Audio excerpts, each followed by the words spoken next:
Hello, my corporeal friends. Research Team here. It's once again time for Yokai Day Friday.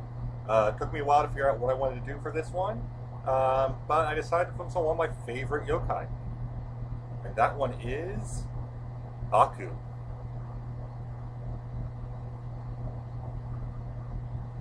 Baku is a dream-eating yokai who prefers nice dreams, but will eat nightmares to help people that they like. Um, at least according to some of the myths that I know of. I do know that they eat nightmares, and that if you have a dream that you can't remember, but you know you had the dream, a Baku ate it. I personally love the design for a yokai watch, and I love that they made Baku a female, at least in the dub. I don't know if that's the same in the Japanese. It might be, it might not be. But I mean, something with those sharp teeth being female is just great for me. I don't know why. Baku were originally depicted as a mix of an elephant, ti- tiger, and I think a bit of snake. If you just bear with me a moment.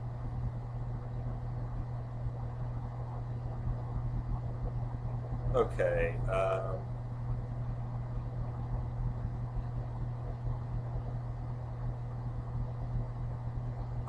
Here it is.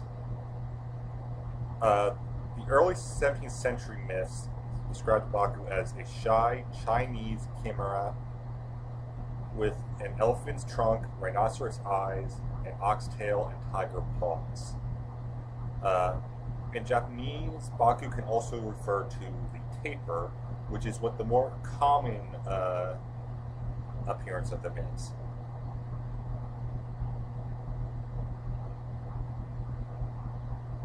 I don't really know what rhinoceros eyes look like, but as you see for the Yokai Watch Baku, there is no elephant there is no tusks, there is the elephant trunk, and there is what may be an oxtail, and I don't see any tiger's paws. So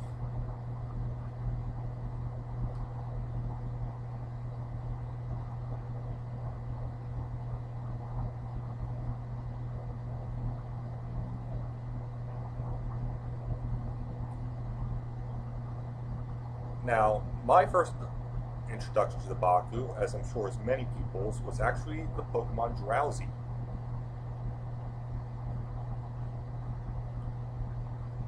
Drowsy is, of course, based off of both the Tapir and the Baku, and of course, Orange Dream Eater, just to hammer that home.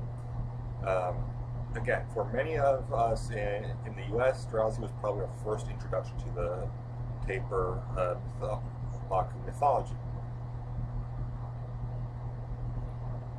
In the Generation 1 games, a man has fallen asleep and has a bad dream. When he wakes up, he can't remember the dream, and there is a technical machine next to him, presumably left by the Drowsy that ate his dream.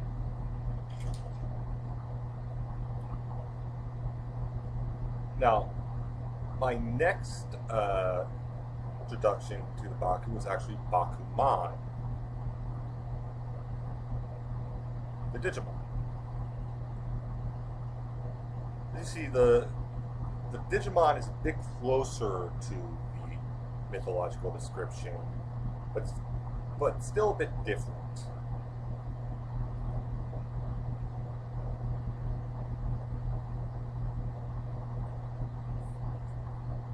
Because it's closer to, I believe, the 1791 woodblock illustration, which depicts it with an elephant's head, tusk, and trunk, with horns and tiger claws. Now, obviously, Bakuman does not have the tiger's claws, but does have uh, the tusks. Still does not have the other features, but it's actually closer to a taper in looks. I think it might even be called tapermon in some countries, possibly even in the U.S. in some areas. But that was my second introduction to it. And I do have an image here of an old sculpture, which I think it's old.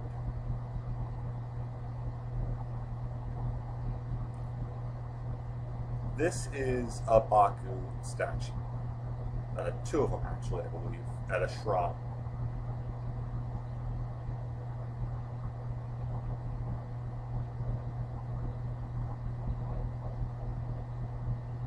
Writing in the Meiji era described Baku with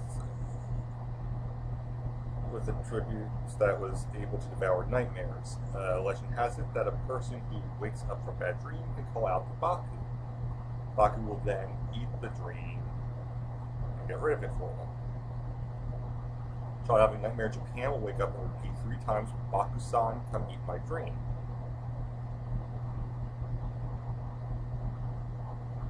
There are legends that the Baku will come into a child's room and devour the bad dream, allowing the child to go back to sleep peacefully.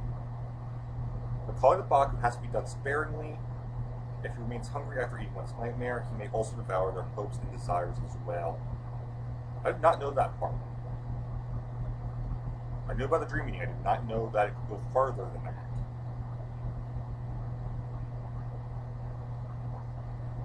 And that will cause him to live an empty life. They can also be summoned prior to falling asleep for protection from bad dreams. It's still common today for Japanese children to keep a talisman for Bakumon at their bedside. So I actually learned a couple of things that I didn't know from this one. For example, I always associated with the taper design because I didn't know about the other designs. I mean, when I looked at Baku and saw that sculpture, not what I was expecting. As you can see, Yokai Watch Baku, Drowsy, and Bakumon all have a very similar design because they're closer based off the taper. Part of the myth I did not mention is that the Baku was apparently made from all the parts left over after God created every other animal on Earth. Again, a part that I did not know.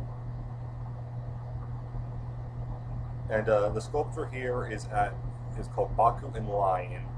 It's at the Kono Hachimangu Shrine in Shibuya. And Shibuya should be familiar to anyone who plays Splatoon.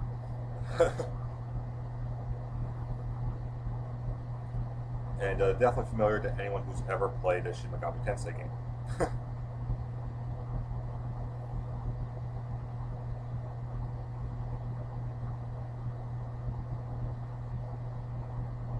Actually, now I understand why some of those monsters evolve as they do in Shin Megami Tensei.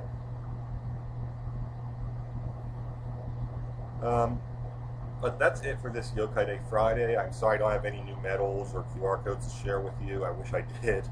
But still finding nothing. I'm hoping that since I believe the second season of the anime is supposed to start in August, that maybe they're just waiting to get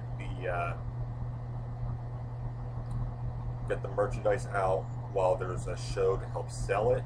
I don't know. But hopefully they can find the stuff soon. I know it's out, it's just not showing up in my area. And